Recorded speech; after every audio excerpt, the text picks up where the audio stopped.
the president-elect Donald Trump, saying, "I am pleased to announce that former Congresswoman Lieutenant Colonel Tulsi Gabbard will serve as the Director of National Intelligence. For over 2 decades, Tulsi has fought for our country and the freedom of all Americans as the former candidate for the Democratic presidential nomination.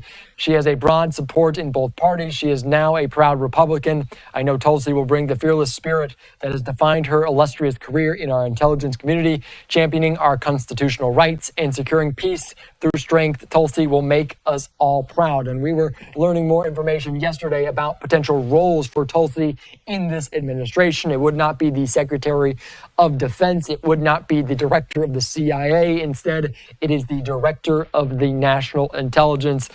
Well, I mean, I hope you don't forgive me for saying this, Kristen, but the general vibe on the Hill right now is WTF. People are shocked at the news of Gaetz, especially. I feel like I couldn't even get around to getting reaction on Tulsi Gabbard when this pick of Gaetz came down the pike. And we haven't even gotten to Tulsi Gabbard potentially having access to national security information. And Russia loves it, loves her. And I actually think almost more than Matt Gaetz, Tulsi Gabbard's appointment is devastating. With his announcement of Tulsi Gabbard to be the Director of National Intelligence, he's sending a signal that we have lost our mind when it comes to collecting intelligence. The deep state is not liking this cabinet of President-elect Trump. And that's a good thing because it shows us that he's doing something right. He's straight up pissing off the far-left liberals along with a few rhinos. Now, a notable figure being John Bolton. Now, you gotta wonder, why are they so against people like Tulsi Gabbard and Matt Gaetz? Is it because both of them speak their minds without fear? Or is it because they speak the truth? This kind of reminds me when Tulsi Gabbard was on The View.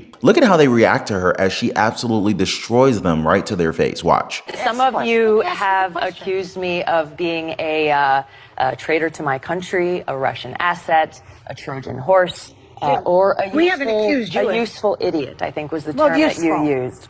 Which basically means that I'm naive or lack intelligence to know what's going on. They use that. I want to let your viewers know exactly who I am. All right. Set the record straight. I am a patriot. I love our country. I am a strong and intelligent woman of color, and I have dedicated almost my entire adult life to protecting the safety, security, and the freedom of all Americans in this country. It was the attacks on 9/11.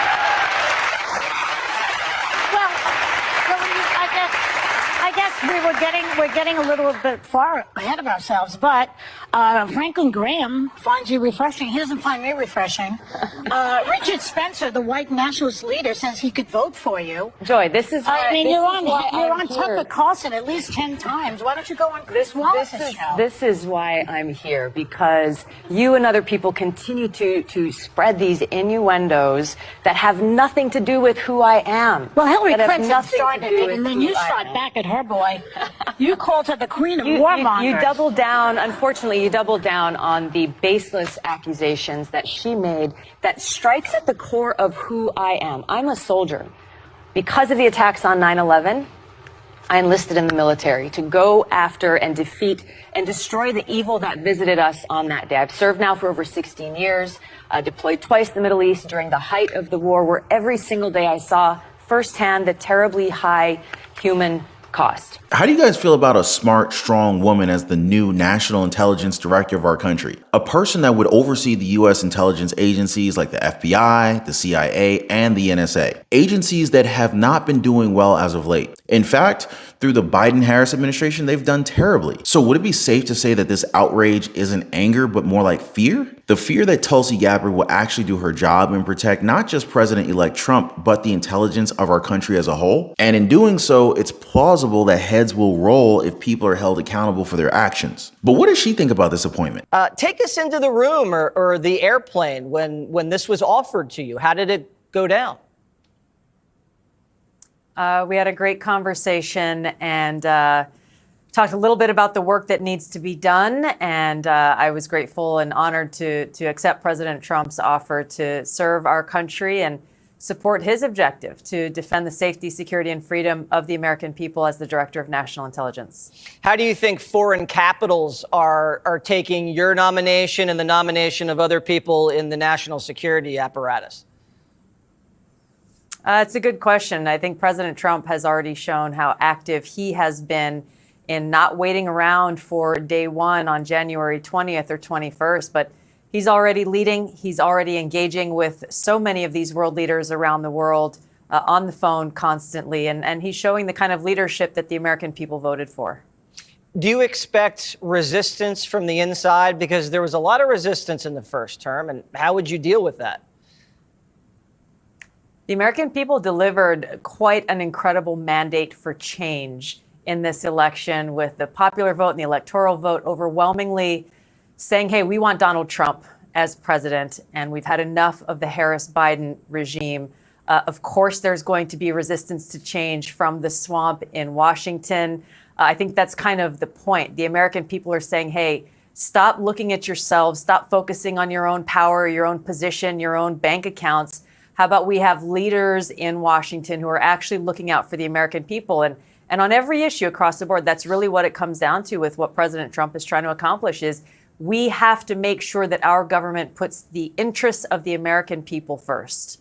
Now, I just want to remind you guys that Tulsi Gabbard was placed on a terror watch list by this current administration. And now she's about to head the entire intelligence unit of our country. Also, she was getting this criticism from her previous party, calling her, as you heard on The View, a Russian plant, a conspiracy theory at best with nothing to lean on. But even with all of that, John Bolton said that both Tulsi and GAETZ, they should be fully investigated by the FBI before taking any place on Trump's cabinet. Now, as you guys may already know, Matt Gaetz has been nominated to be our next attorney general, something that has the establishment very worried. Watch. I don't think either she or Matt Gaetz ought to have a confirmation hearing until they have both had full field FBI investigations. Why do you then I think the Chinese would say FBI investigations maybe into they are Gabbard? serious.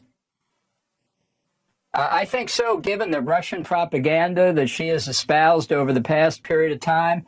I think she's a serious threat to our national security. I think Republican senators should reject both of them. Would any of you guys trust the FBI investigation at this moment? The same FBI that's missed key information regarding 2 assassination attempts on President Trump? This is proving something, though. The more of these people within the swamp that come out angry about these nominations, the more that we know that Trump is probably right about his picks, and that these are the very people that he should probably be placing in his cabinet. The congressman was also a key person in defeating what Trump has called the Russia hoax, which kind of reminds me of another instance where he just asked the most obvious questions that many of us were asking as well. Questions that not many people in his position would actually put into a query. This one is related to Hunter Biden's laptop that was supposedly held by the FBI for more than 3 years. And as you guys are going to see, he comes out the gate swinging. Watch. So where is it? The laptop. Sir, I'm not here to talk about the laptop. I'm here to talk about the FBI cyber program. You are the assistant director of FBI cyber. I want to know where Hunter Biden's laptop is. Where is it? Sir, I don't know that answer. That is astonishing to me. Has FBI cyber assessed whether or not Hunter Biden's laptop could be a point of vulnerability, allowing America's enemies to hurt our country? Sir, the FBI cyber program is based off of what's codified in Title 18, or Title 18, Section 1030, a code which talks about computer intrusions, right, using nefarious intent network. But you've talked about passwords here. I mean, Hunter Biden's password on his laptop was Hunter02. He drops it off at a repair store. I'm holding the receipt from Max Computer Repair, where in December 2019, they turned over this laptop to the FBI. And what now you're telling me right here is that as the assistant director of FBI cyber, you don't know where this is after it was turned over to you 3 years ago. Yes, sir, that's an accurate statement. How are Americans supposed to trust that you can protect us from the next colonial pipeline if it seems that you can't locate a laptop that was given to you 3 years ago from the first family, potentially creating vulnerabilities for our country? Sir, it's not in the purview of my investigative responsibilities. But that is shocking that you wouldn't, as the assistant director of cyber, know whether or not there are international business deals, kickbacks, shakedowns that are on this laptop that would make the first family suspect to some sort of compromise. And they just pretty much keep going back and forth here with this FBI representative not actually providing any information at all. I guess that's bound to change if Gaetz is actually coming in as the Attorney General, because we need somebody who can ask the tough questions and isn't afraid to get confrontational. Now, like I said, guys, these are common sense questions that Americans want the answer to. So I guess the fear from the deep state at this point is warranted. They don't want somebody like Matt Gaetz in this sort of position, because we got to remember, both the FBI and the DOJ, they try to destroy the congressman, with rumors now spreading that some people are afraid that they're close to losing this position of power. Watch. What's the reaction inside the DOJ? Well, Katie, I've gotten 2 different texts from different people at the Justice Department who just used the word insane to respond and react to this potential appointment, and then also questioning whether Matt Gaetz can be confirmed. And one person asked me to research whether anyone had ever been nominated for the post of Attorney General who had been investigated by the Justice Department. We'll have to look into that, but my initial reading is that I can't think of any time that's ever happened in American history. And not only was Gaetz investigated and not charged, we should point out, in a sex trafficking investigation, but he has been perhaps among the top 5 most vociferous critics of the FBI and the Justice Department, and not just critics, but accusing them of being corrupt and weaponized and unethical. Now, I want to ask you guys about this. Why do you think these government officials are so nervous? Are they confirming that there is some corruption within their ranks? Well, shortly after Donald Trump had actually nominated Matt Gaetz as being the Attorney General, Representative Matt Gaetz of Florida, the Republican firebrand from Florida, has announced his resignation from Congress effective immediately. That's right, guys. The announcement was made in a statement read out loud in the House today, and it followed President-elect Donald J. Trump's nomination of Gaetz to serve as the next Attorney General of the United States. This came as a major shock. So it is official. Matt Gaetz, and I quote, "I hereby resign as a United States representative of Florida's 1st Congressional District, effective immediately, and I do not intend to take the oath of office for the same position in the 119th Congress to pursue the position of Attorney General in the Trump administration of Attorney General," end quote. Gaetz' elevation to the prospective Attorney General posts marks a significant moment in the political trajectory of one's Congress' most polarizing figures. Known for his combative style, blah, blah, blah. So Gaetz, 42 years old, has been a prominent ally of Trump since joining Congress in 2017. But unfortunately, Matt Gaetz is not going to take Trump up on his offer. So we're going to have to see what Donald Trump does from here on out and who he replaces Matt Gaetz with. Like, why is it that the women with the least likelihood of getting pregnant are the ones most worried about having abortions? Nobody wants to impregnate you if you look like a thumb. Is it safe to say that based off of your comments, you're suggesting that these women at these abortion rallies are ugly and overweight? Yes. What do you say to people who think that those comments are offensive? Be offended.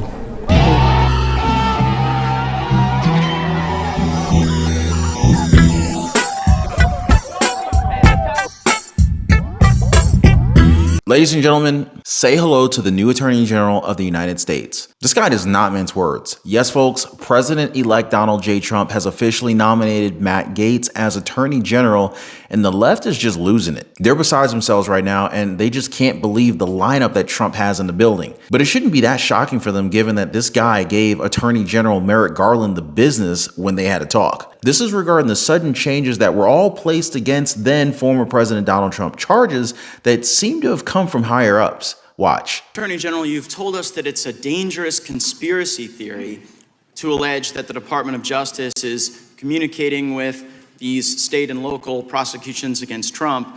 You can clear it all up for us right now. Will the Department of Justice provide to the committee all documents, all correspondence between the department and Alvin Bragg's office and Fonnie Willis's office and Letitia James's office? The offices you're referring to are independent offices of state. I get that. The question is whether or not you will provide all of your documents and correspondence. That's the question. I don't need a history lesson. Well, I'm going to say again, we do not control those offices. They make their own decisions. The question is whether you communicate with them, not whether you control them. Do you communicate with them, and will you provide those communications? You make a request, we'll refer it to our Office of Legislative Affairs. But see, here's the thing. You come in here and you lodge this attack that it's a conspiracy theory, that there is coordinated lawfare against Trump. And then when we say, fine, Just give us the documents, give us the correspondence, and then if it's a conspiracy theory, that will be evident. But when you say, well, we'll take your request, and then we'll sort of work it through the DOJ's accommodation process, then you're actually advancing the very dangerous conspiracy theory that you're concerned about. Now, you were a judge, once nominated the highest court in our country. When you were a judge, I'm just curious, did you ever make political donations to partisan candidates? No.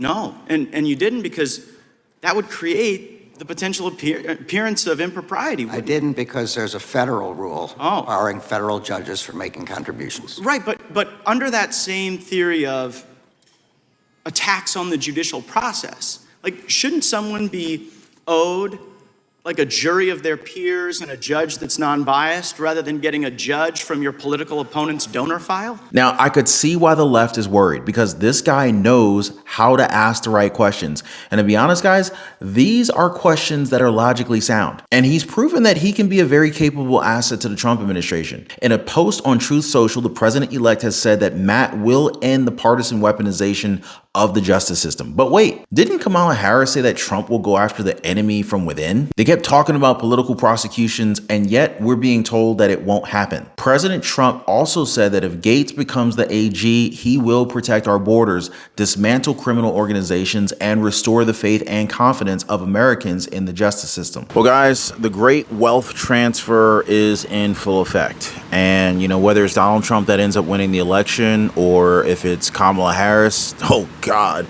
we're in a world of a pickle, as my grandfather would say. Our freedoms are being stolen, guys.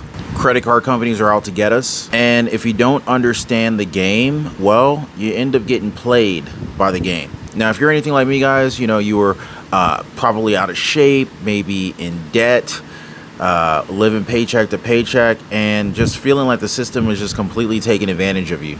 I remember for a long time, I could rarely ever get any time to spend with my wife. And it's kind of funny because where I used to work with a lot of married men. And a lot of those married men would always complain about their spouses as if they really just didn't even like their spouses, which is sounding like a pretty horrible situation. But that was the case for many of them. They didn't like who they were married to. But I was different. Anyway, through trial and error and through a lot of pain, I figured out how to gain freedom and also lose a lot of weight and actually get in shape. And guys, I'm gonna be honest with you, that was a game changer. To no longer be living paycheck to paycheck, figuring out how to get the credit cards to pay me, the power of a strong credit score. I pay thousands of dollars less per year for the same house as my neighbor just because my credit is better than his is. And this is not to brag. I mean, but this is the truth. The banks are literally taking advantage of the poor. It's like the people who can least afford it, they're charging the poor what is like unofficially called a poor tax or a tax on the poor.